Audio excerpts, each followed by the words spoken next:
80 व 90 के दशक के मशहूर अभिनेता गोविंदा की बात करें तो भला इन्हें कैसे भुलाया जा सकता है। हीरो नंबर 1, कुली नंबर 1 जैसी शानदार फिल्में देने वाले गोविंदा आज भले ही बॉलीवुड की बहुत ही कम फिल्मों में दिखाई देते हों, लेकिन इनकी दीवानगी आज भी उसी तरीके के है जैसे कि इनको लेकर पहले देखी जा रही थी।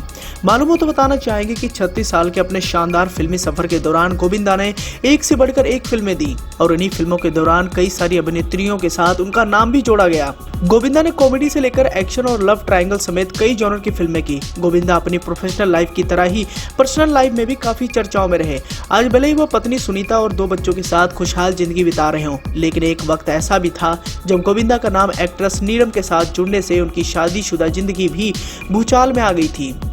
कहा जाता है कि फिल्मों में साथ काम करते करते गोविंदा को नीलम से प्यार हो गया और उनसे ही शादी करना चाहते थे। हालांकि गोविंदा की मां चाहती थी कि वह डायरेक्टर आनंद सिंह की साली यानी सुनीता से शादी करे, क्योंकि गोविंदा कभी मां की बात नहीं टालते थे। इसलिए उन्होंने नीलम को छोड़ सुनीता से शादी कर ली।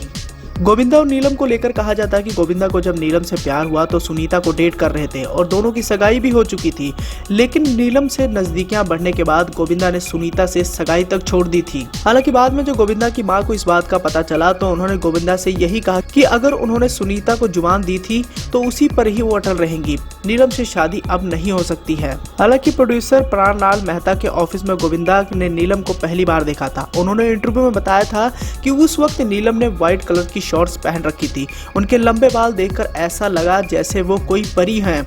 मैं सेट पर उन्हें जोक सुनाकर खूब हंसाता था। हम मिलने लगे और धीरे धीरे मैं नीलम को पसंद करने लगा। उनके प्रति मेरा झुकाव भी आगे बढ़ने लगा। वो एक ऐसी लेडी थी जिन्हें प्यार किए बिना कोई नहीं रह सकता था। गोविंदा नीलम से इतना बेइंतहा प्यार करते थे, लेकिन नीलम की तरफ से ऐसा कुछ भी नहीं था। हालांकि गोविंदा ने भी कभी नीलम के सामने अपने प्यार का इजहार नहीं किया था। बावजूद इसके वो उन्हें चाहते थे, उन्हें ही अपने लिए परफेक्ट मानते थे। साथ ही उन्हें ये भी लगता था कि नीलम के लिए शायद ही दुनिया में उनसे बेहतर कोई और बना है। वहीं दूसरी ओर गोविंदा अपनी मां की बात कभी नहीं टालते थे। उनकी मां चाहती थी कि वो सुनीता से शादी करें। मां की बात मानते हुए गोविंदा ने मार्च 1987 में सुनीता से शादी कर ली, लेकिन उन्होंने नीलम से अपनी शादी की बात छुपा कर रखी।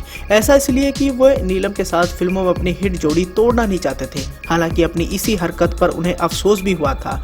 उन्हें बाद में लगा कि नीलम से उन्हें खुद की शादी की बात नहीं छुपानी चाहिए थी। यहाँ गोविंदा और नीलम के फिल्मी सफर की अगर बात करें तो गोविंदा ने नीलम के साथ लव 86 जो कि 1986 में रिलीज हुई थी, खुदगर्ज, सिंदूर, हत्या, घराना, दोस्त गरीबों का, 2 कैदी, फर्ज की जंग, बिल्लू बादशाह, ताकतवर, जोरदार में साथ काम किया है और इन सभी फिल्मों में गोविंदा और नीलम की जोड़ी को लोगों ने बहुत सराहा।